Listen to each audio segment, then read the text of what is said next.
always enjoy this annual At Issue show, a chance to rate the past parliamentary season. What worked, what didn't, who's up, who isn't. Andrew and Chantal are both here, and so are Althea Raj and Jennifer Ditchburn. So let's get right to it. First question, Andrew, who took the biggest risk in this past year? I guess I would say Justin Trudeau in reneging on one of his central campaign promises of electoral reform. I mean, you couldn't have made it a more black-letter, unequivocal promise, and then, whoops, it was all gone down the memory hole. A lot of people would say, well, it wasn't that big a risk, nobody cares, just an issue for wonks, et cetera, and they may be true in the short term. I think it has done some damage, or may do some damage to him in the long run. There's a reason why they made that promise. It was to show to particularly left-wing voters that we're different kinds of liberals, we're more idealistic, we're more interested in shaking things up. A lot of those people, I think, have taken note of that, and they don't look at him the same way. You know, people keep saying there's been damage done, and yet the numbers don't seem to back that up. You have to see in the long run. Okay. And then Stephen Harper is still Prime Minister. That's right. That's right. Yeah. Let's not go there. I picked Maxime Bernier for running for the leadership of a major party on something other than political pablum. And a risk taken is not always a risk that ends well, and it didn't. And I'm not sure it's going to be an example that very many leadership candidates will want to imitate, because if you look at someone else who ran on clear policy, Michael Chung, Kelly Leach, didn't do so well. In the end, political pablum sells. Political pablum sells. There's 49%. Althea. But it still sells.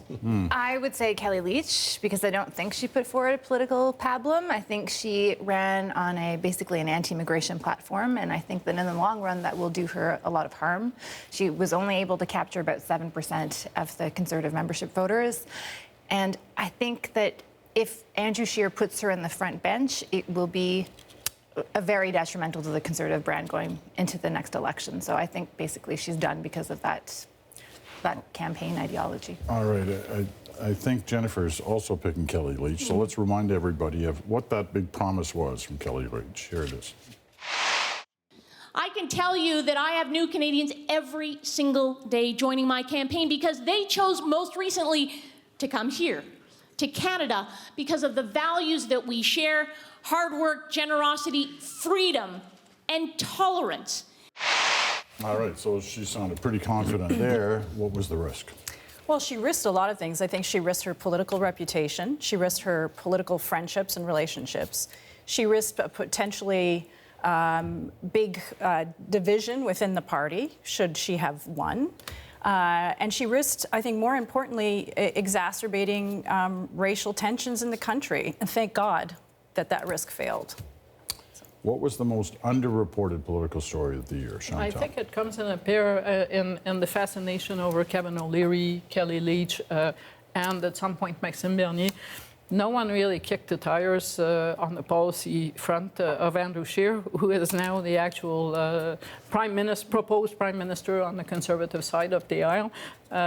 His political philosophy, none of that was really severely tested in any way, shape, or form. I can't think of very many leadership candidates that we have known so little about than Andrew Scheer for this kind of job. And that's not a criticism of him, but of the fact that he was Speaker of the House of Commons for the majority Harper government. So he wasn't in the action. He has left no paper trail.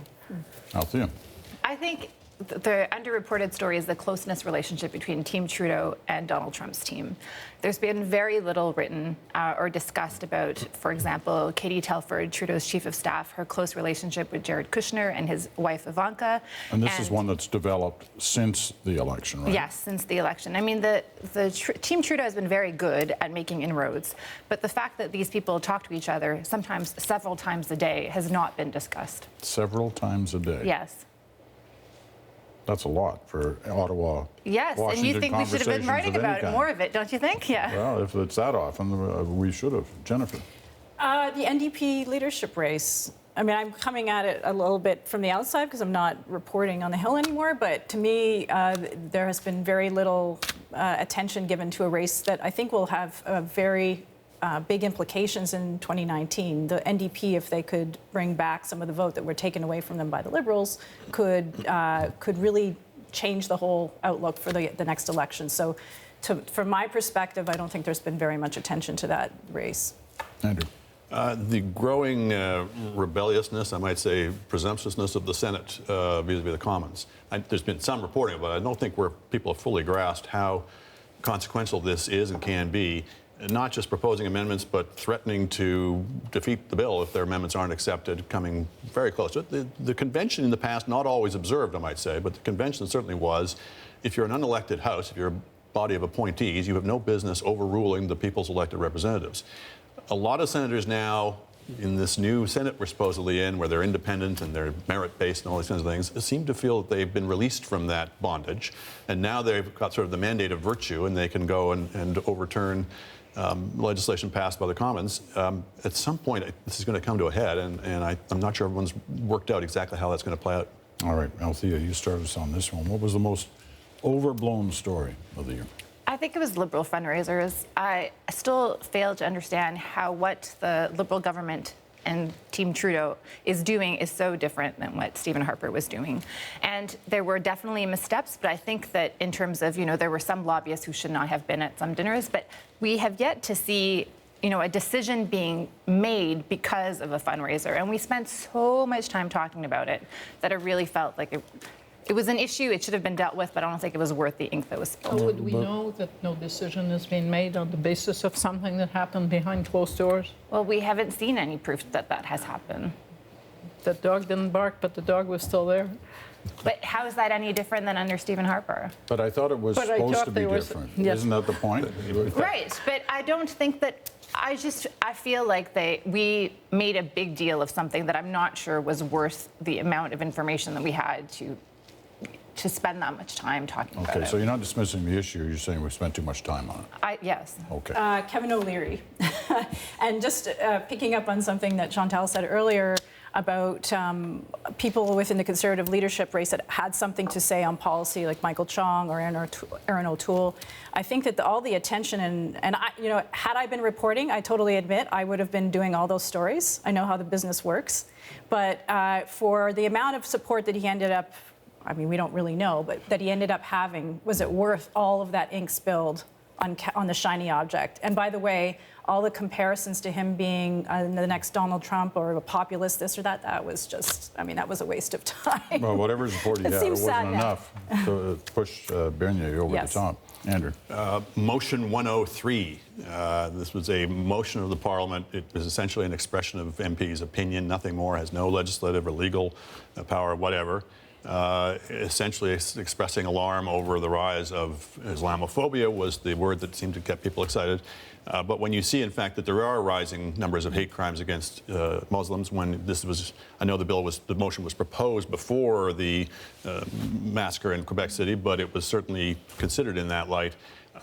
People made that into this enormous crisis of free speech. And believe me, I am a free speech absolutist. If I thought there was any actual threat to people's ability to speak on these issues, I'd be up in arms, but it wasn't.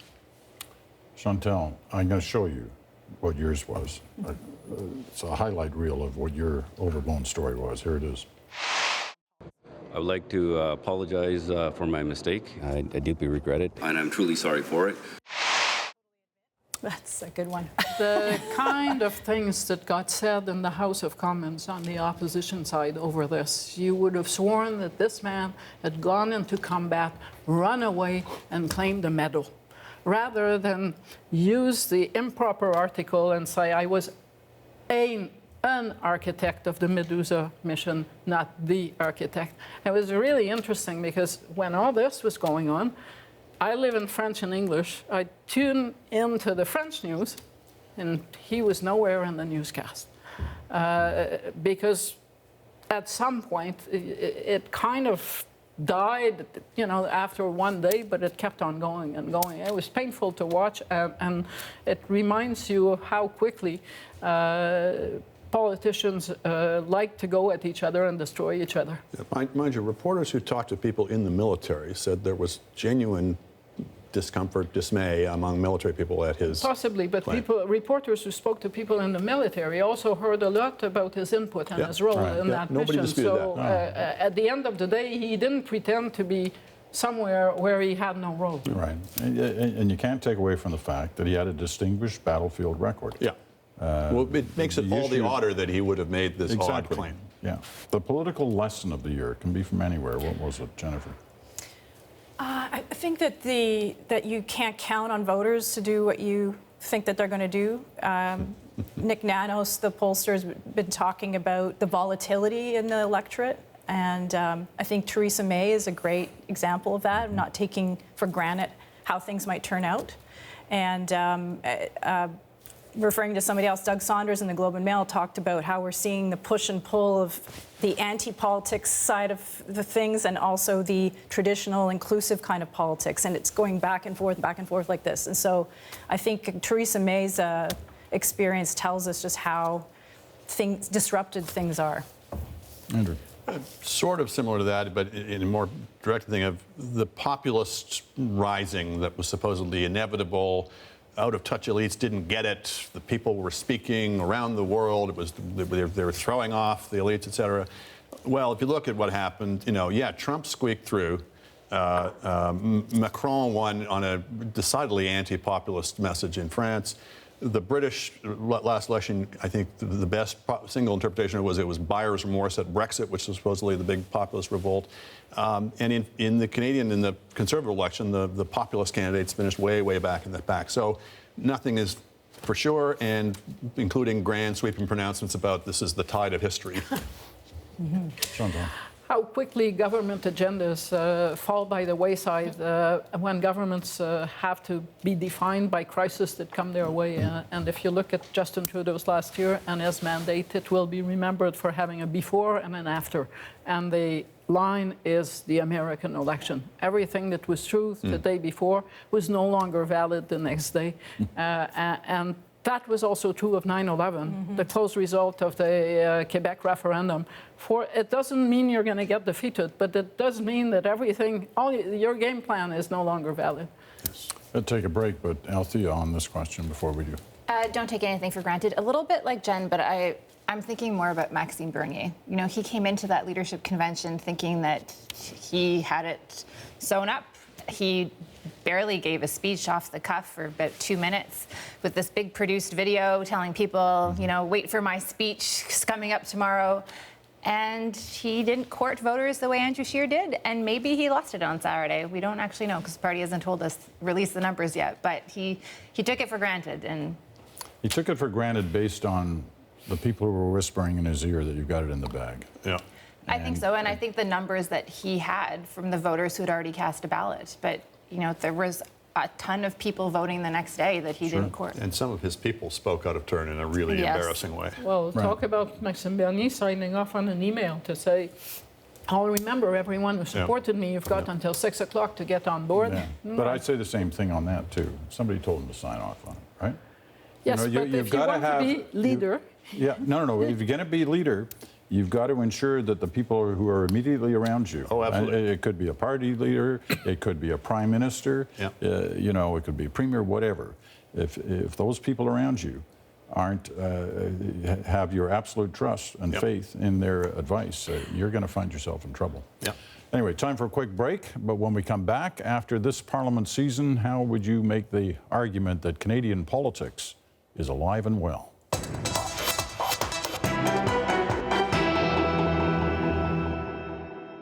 Welcome back. Andrew, Chantal, Althea, and Jennifer are all at the table tonight. Here's the question. Where is Justin Trudeau most vulnerable heading into the second half of his term, Andrew? I think the issue is him. I mean, we have a very leadership-focused politics to begin with, but this Prime Minister is particularly leadership-focused. And where that was a great positive for them in the last election, I think there's increasing concerns and doubts people have that he's just as two-faced, just as controlling as Stephen Harper. That behind that sort of veneer of idealism, et cetera, is actually quite a cynical government. And the more that perception kicks in, the more danger there is, particularly since they've invested so heavily in his persona. Althea. Pretty similar. I would say trust. I think it comes back to the promise on the electoral reform system, on Kinder Morgan for voters out in British Columbia. People, I think, projected on Justin Trudeau what they believed, and he kind of had it both ways in the last election. And he's had to make some tough decisions, and he's annoyed and hurt a lot of people and a lot of the young voters who decided to go out to the polls for the very first time. I think they're the ones who are the most hurt and annoyed that he has broken their promise to them. If you had to pick a spot in this past year where you smiled or laughed about what was going on, in a good way, what would it be? It was the day that Malala Yousafzai gave her speech in the House of Commons, a very funny, inspiring speech. She talked about how girls should be able to learn and lead without fear. And just to see all those women and girls lining the corridors of the House of Centre Block to see her come in, that made me smile. It wasn't so elevated, and I picked it thinking of Andrew. It was, but I was around for the 1988 election and the subsequent one, and watching Brian Mulroney head into a cabinet meeting to brief a Trudeau cabinet on free trade with the U.S., I have to say that it made me smile and think of the ironies of political life. Yeah, I'll say, especially with him going in, being very, not being able to actually say to reporters why he was going in, for sure. But that irony of a Liberal cabinet welcoming a Conservative in. Okay, here's the last question for the year. When you look back at this year and you were making the argument that Canadian politics is, alive and well, things are actually good, what would you point to as the reason for making that argument? Andrew? I would say the opposition pushed back on the package of quote-unquote parliamentary reforms that the Liberals brought forward, which had some legitimate reforms in them, but a lot of stuff that was just, let's make life easier for us as a government. Mm-hmm. And yeah, there's partisanship on both sides. I'm not saying the opposition were there to be, St. Francis of Assisi, but that's the value of partisanship, is it's an adversarial system, and by pushing back, they were making an important point. They forced the government to back down on some of those changes, and they preserved a lot of important and necessary parliamentary prerogatives. So good for them. Chantal? I went the other route, and I was struck by the capacity of so far Canada's political class to work together on the Canada-US file. Premiers like Brad Wall, who are not friends of the Justin Trudeau government, Rona Ambrose going to Washington and stressing the Canadian message. And what a difference it is from our previous trade debates. There is not a province that has been speaking out of step on this. And I found that once in a while they do behave like adults. All right, I've only got 30 seconds left for the two of you. Very quickly, I would say the 259,000 Canadians who took out membership to the Conservative Party. We often talk about political parties being dead, and here were people who were interested and engaged enough, whether they were New Democrats who just bought a membership to try to prevent another candidate or not. The fact that many Canadians bought a membership, I thought was really interesting. Jennifer? Andrew Weaver and John Horgan having their press conference in front of the legislature in BC, that said, hey, politics is alive and well, and even if you cast your ballot for a small party, it might mean something huge. It was quite a moment. Thank you all. One more at issue, for me anyway. It comes next week, and it will be a reflective one with some of your questions as well about the past 15 years of at issue.